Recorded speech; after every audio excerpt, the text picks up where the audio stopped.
The Wednesday Wars, September. Of all the kids in the 7th grade at Camilla Junior High, there was one kid that Mrs. Baker hated with heat whiter than the sun. Me. And let me tell you, it wasn't for anything I'd done. If it had been Doug Switek that Mrs. Baker hated, it would have made sense. Doug Switek once made up a list of 410 ways to get a teacher to hate you. It began with spray deodorant in all her desk drawers and got worse as it went along. A whole lot worse. I think that things became illegal around number 167. You don't want to know what number 400 was, and you really don't want to know what number 410 was. But I'll tell you this much. They were the kinds of things that sent kids to juvenile detention homes in upstate New York, so far away that you never saw them again. Doug Switek tried number 6 on Miss Sidman last year. It was something about Wrigley gum and the teacher's water fountain, which was just outside the teacher's lounge, and the Polynesian fruit blend hair coloring that Mrs. Sidman used. It worked, and streams of juice the color of mango stained her face for the rest of the day, and the next day, and the next day, until I suppose those skin cells wore off. Doug Switek was suspended for 2 whole weeks. Just before he left, he said that next year he was going to try number 166 to see how much time that would get him.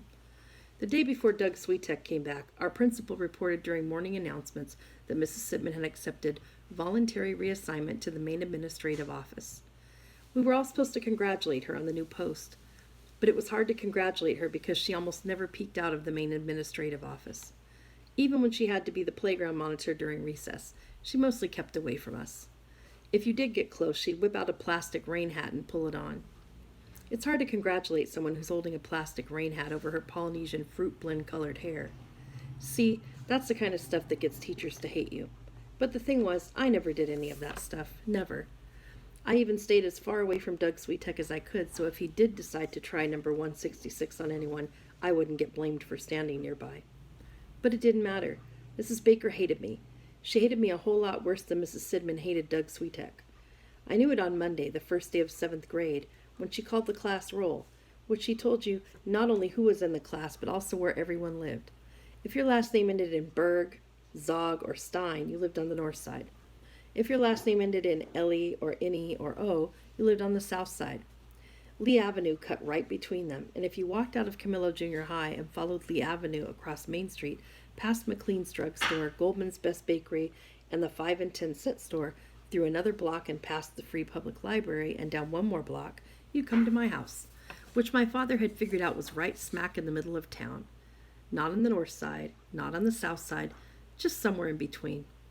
It's the perfect house, he said. But perfect or not, it was hard living in between. On Saturday morning, everyone north of us was at Temple Bethel. Late on Saturday afternoon, everyone south of us was at Mass at St. Adalbert's, which had gone modern, and figured that it didn't need to wake parishioners up early. But on Sunday morning, early, my family was at St. Andrew Presbyterian Church listening to Pastor McClellan, who was old enough to have known Moses. This meant that out of the whole weekend, there was only Sunday afternoon left over for full baseball teams. This hadn't been too much of a disaster up until now.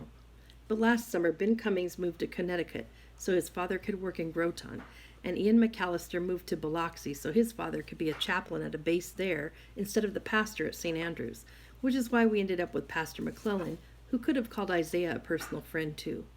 So being a Presbyterian was now a disaster, especially on Wednesday afternoons when at 1:45 sharp, half of my class went to Hebrew school at Temple Bethel, and at 1:55 the other half went to catechism at St. Adalbert's.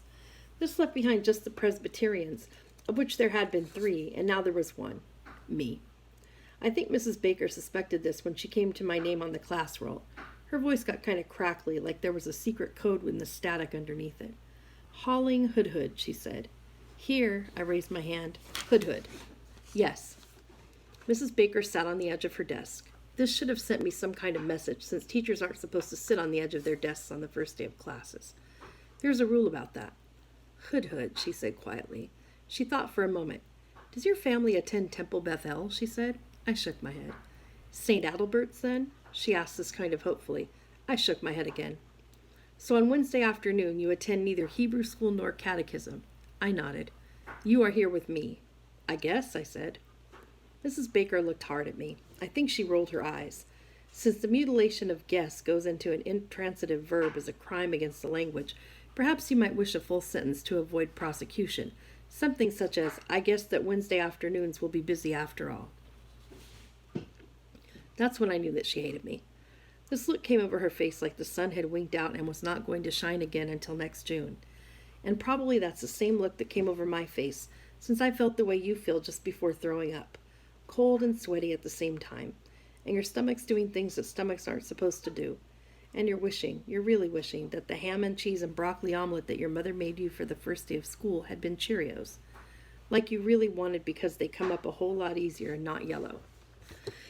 If Mrs. Baker was feeling like she was going to throw up too, she didn't show it. She looked down at the class roll. Mai Tai Hong, she called. She looked up to find Mai Tai's hand raised and nodded.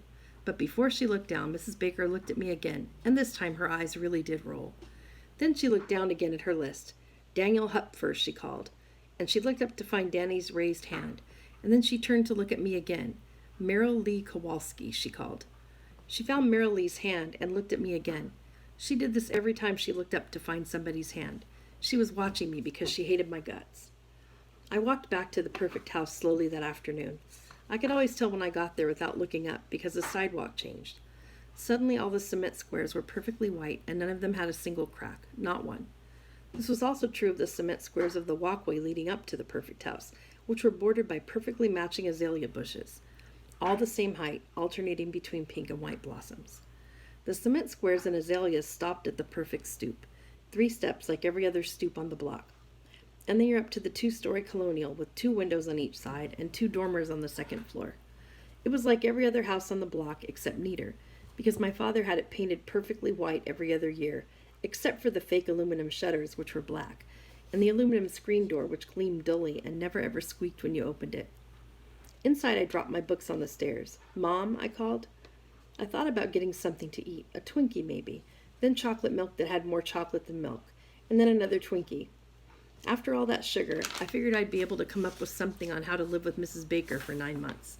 Either that or I wouldn't care anymore. Mom, I called again. I walked past the perfect living room where no one ever sat because all the seat cushions were covered in stiff clear plastic. You could walk in there and think that everything was for sale, it was so perfect. The carpet looked like it had never been walked on, which it almost hadn't, and the baby grand by the window looked like it had never been played, which it hasn't, since none of us could.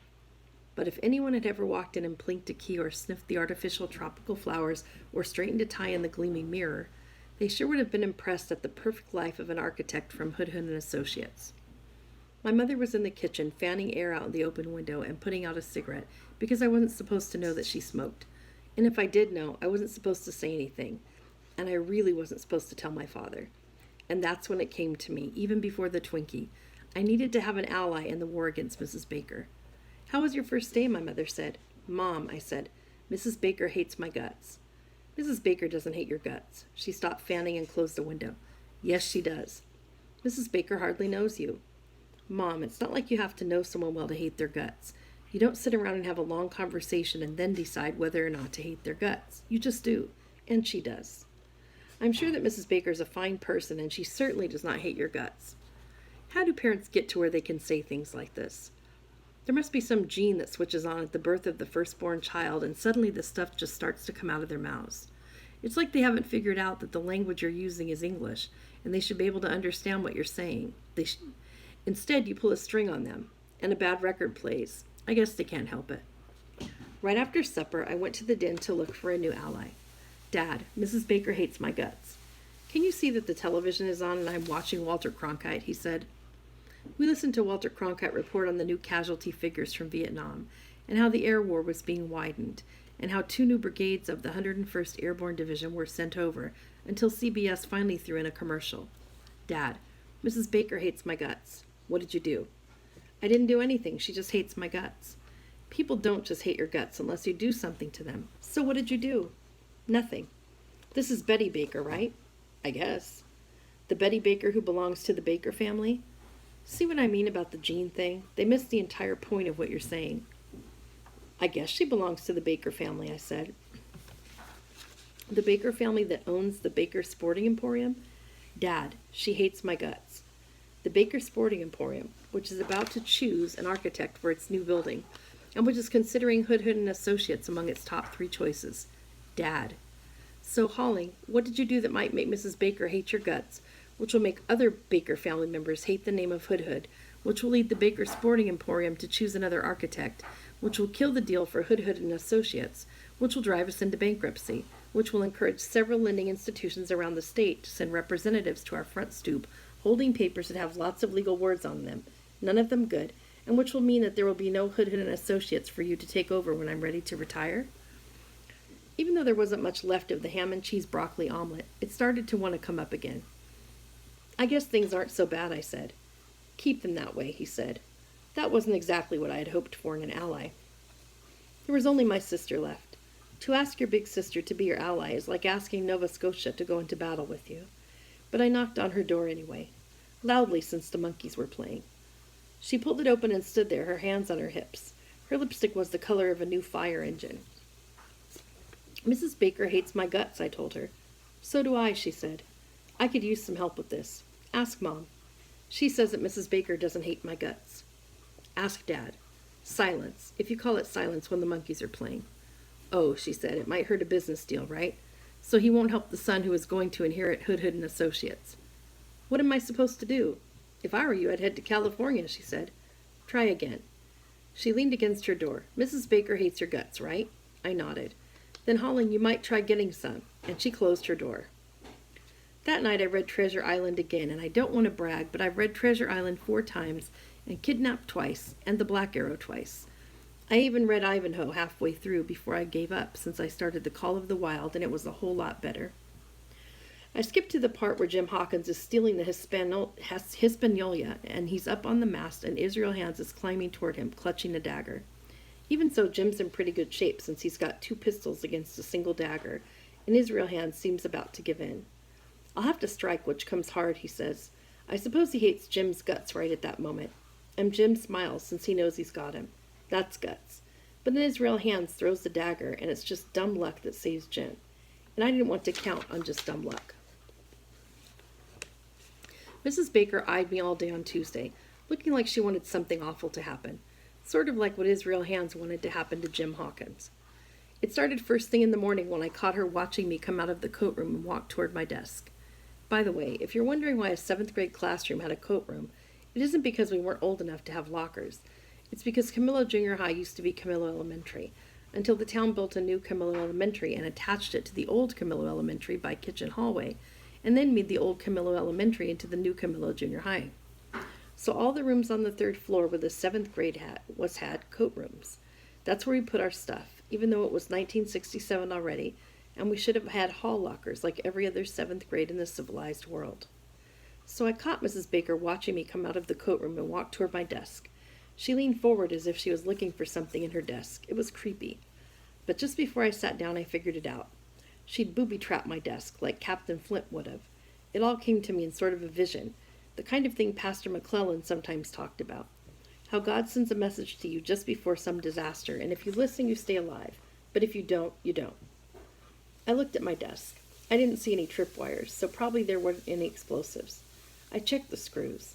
They were all still in, so it wouldn't fall flat when I sat down. Maybe there was something inside, something terrible inside, something really awful inside, something left over from the 8th grade biology labs last spring. I looked at Mrs. Baker again. She had looked away, a half smile on her lips. Really, talk about guilt. So I asked Meryl Lee Kowalski, who has been in love with me since she first laid eyes on me in the 3rd grade. I'm just saying what she told me. I asked her to open my desk first. How come, she said. Sometimes even true love can be suspicious. Just because. Just because isn't much of a reason. Just because there might be a surprise. For who? For you. For me? For you. She lifted the desktop. She looked under English for you and me, mathematics for you and me, and geography for you and me. I don't see anything, she said. I looked inside. Maybe I was wrong. Maybe I was wrong, said Meryl Lee, and dropped the desktop, loudly. Oh, she said. Sorry, I was supposed to wait until you put your fingers there. Love and hate in 7th grade are not far apart, let me tell you. At lunchtime I was afraid to go out to recess, since I figured that Mrs. Baker had probably recruited an 8th grader to do something awful to me. There was Doug Sweetek's brother, for one, who was already shaving and had been to 3 police stations in 2 states, and who had once spent a night in jail. No one knew what for, but I thought it might be for something in the number 390s, or maybe even number 410 itself. Doug Switek said that if his father hadn't bribed a judge, his brother would have been on death row. We all believed him. "Why don't you go out for lunch recess?" asked Mrs. Baker to me. "Everyone else is gone." "I held up English for you and me, and I thought I'd read in here," I said.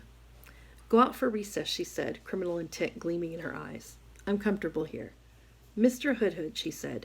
She stood up and crossed her arms, and I realized I was alone in the room with no witness and no mast to climb to get away. I went out for recess. I kept a perimeter of about 10 feet or so around me and stayed in Miss Sidman's line of sight. I almost asked her for her rain hat. You never know what might come in handy when something awful's about to happen to you. Then, as if the dread day of doom and disaster had come to Camillo Junior High, I heard, "Hey, Hoodhood." It was Doug Switek's brother. He entered my perimeter. I took 3 steps closer to Mrs. Sidman. She moved away and held her rain hat firmly. "Hoodhood, you play soccer? We need another guy." Doug Switek's brother was moving toward me. The hair on his chest leaped over the neck of his t-shirt. "Go ahead," called the helpful Mrs. Sidman from a distance. "If you don't play, someone will have to sit out." If I don't play, I'll live another day, I thought. "Hoodhood," said Doug Switek's brother, "you comin' or not?" What could I do? It was like walking into my own destiny. "You're on that side," he pointed. I already knew that. "You're a back," he said. I knew that too. Destiny has a way of letting you know these things. "I'm a forward." I could have said it for him. "That means you have to try to stop me." I nodded. "Think you can?" "I suppose I could stop you," I thought. "I suppose I could stop you with a Bradley tank, armored 2 inches thick, 3 mounted machine guns, and a grenade launcher. Then I suppose I could stop you." "I can try," I said. "You can try," Doug Switek's brother laughed, and I bet that if I had looked over my shoulder, I would have seen Mrs. Baker peering out her 3rd-floor classroom window, and she would have been laughing too. But the thing about soccer is that you can run around a whole lot and never ever touch the ball. And if you do have to touch the ball, you can kick it away before anyone comes near you. That's what I figured on doing.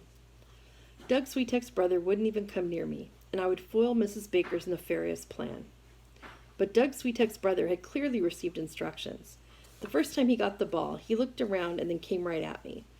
He wasn't like a normal forward, who everyone knows is supposed to avoid the defense.